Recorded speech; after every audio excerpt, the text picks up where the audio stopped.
चुनाव जरूरी है। चुनाव प्रचार जरूरी है। सत्ता का मकान जरूरी है।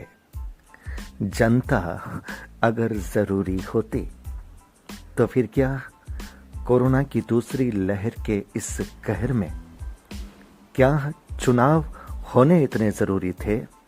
और अगर चुनाव होना भी इतना जरूरी था तो क्या चुनाव प्रचार इतना जरूरी था? लोकतंत्र में ये कहा जाता है कि जनता सर्वोपरि है, लेकिन साहब ये सब कहने की बात है।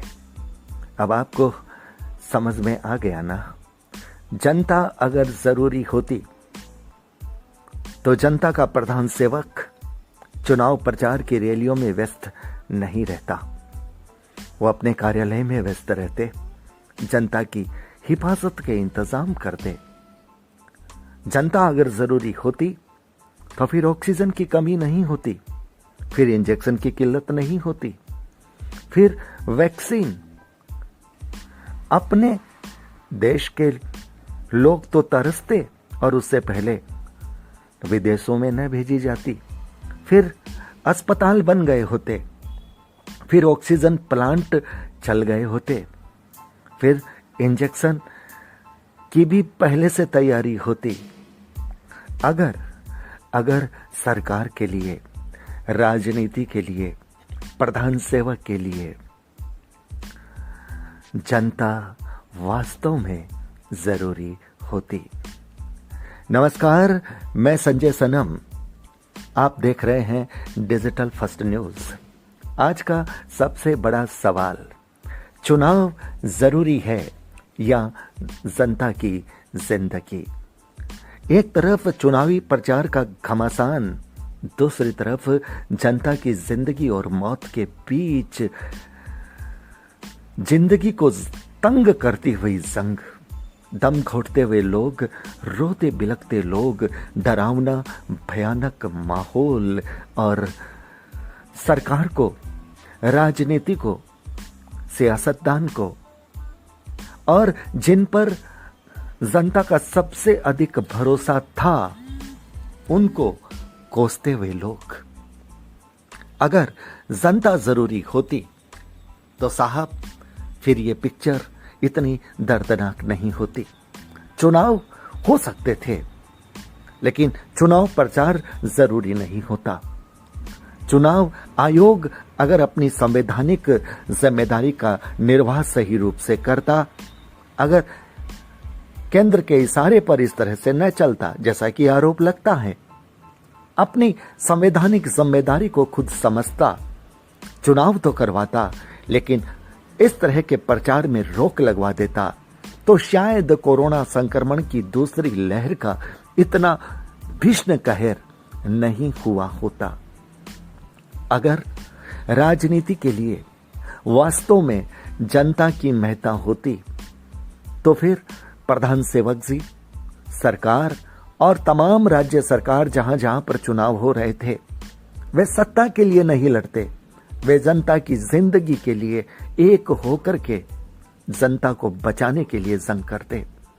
काश ऐसा हो पाता, लेकिन अफसोस इस बात का है कि जनता को जिस शख्सियत पर भरोसा था, यानी जो अपने आप को प्रधान सेवक ही कहते थे, कभी राजा बनने की कोशिश करते नहीं दिखे, उस व्यक्ति का भरोसा अगर जनता के दिलो दिमाग से टूट गया और जनता को अगर यह लगने लग गया कि कोई आकर के हमको फिर छल गया, जो विश्वास टूटा है, जो भरोसा टूटा है, जिस यकीन पर चोट हुई है, वो दर्द बहुत बड़ा है। अब ये लोग कह रहे हैं कि सिस्टम में खामी थी। अफसोस और हैरत है इस बात की कि 5 साल नहीं बल्कि 7 साल होने को आए हैं और अब भी आप 70 साल पुराने सिस्टम को कोस रहे हैं। अब भी आप अपनी जिम्मेदारी से बच रहे हैं।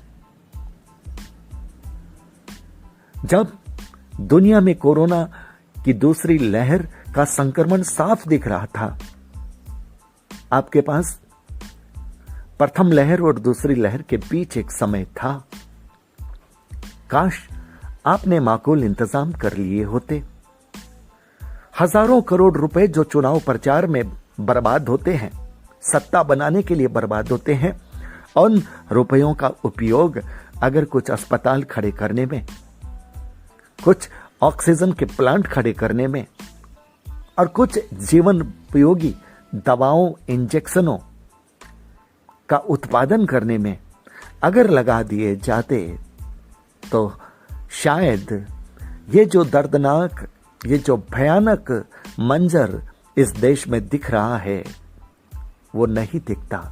और अगर वो नहीं दिखता तो लोग यही कहते कि हमारी सरकार ने, हमारे प्रधान सेवक ने दूरदर्शिता का परिचय दिया।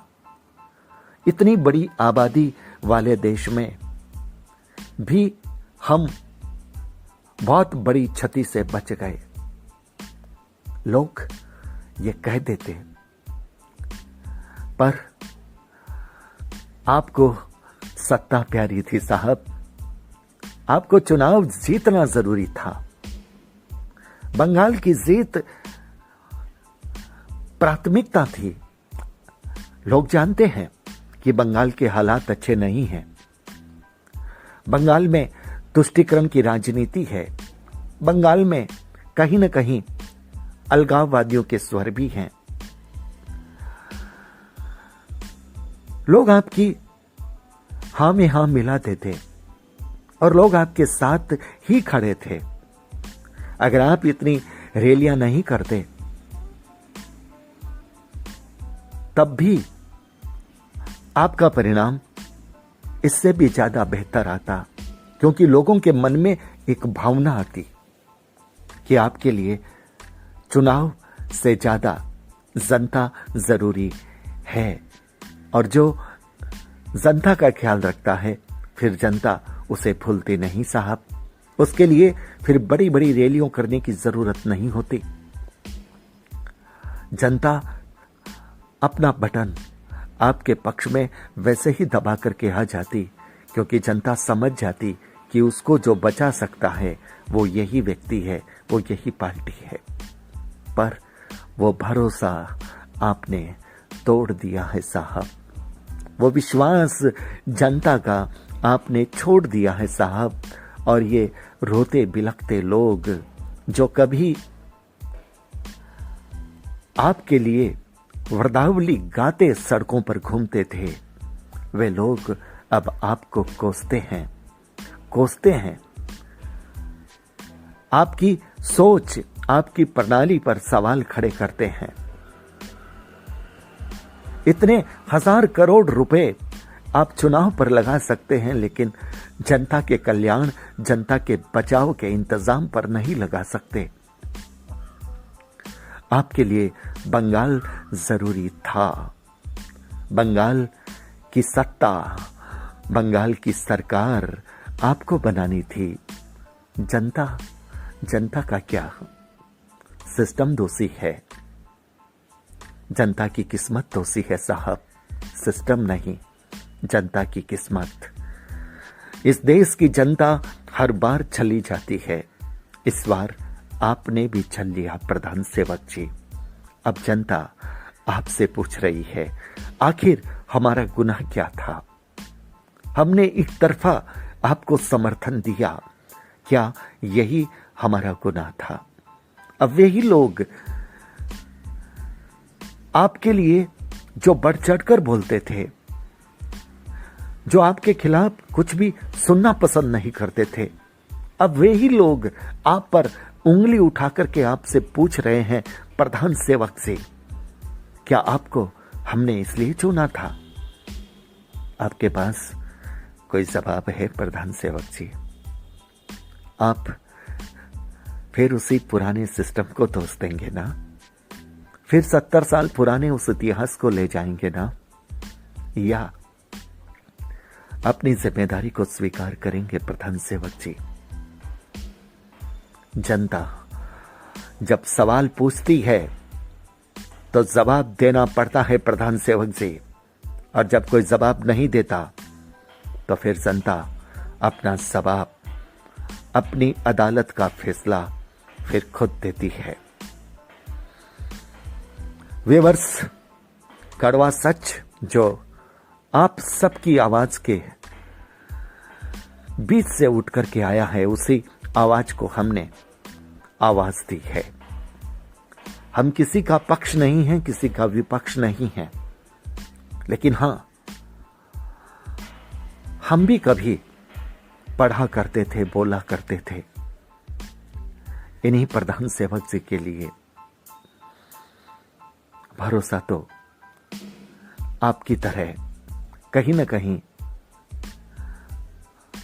हमारा भी टूटा है, क्योंकि बड़ी अपेक्षाएं, बड़ी उम्मीदें, और जिस व्यक्ति की दूरदर्शिता का, जिस व्यक्ति की बुद्धि और तेज दिमाग का लोहा हम सब बीते 5-6 साल से मानते आए थे, अब लगता है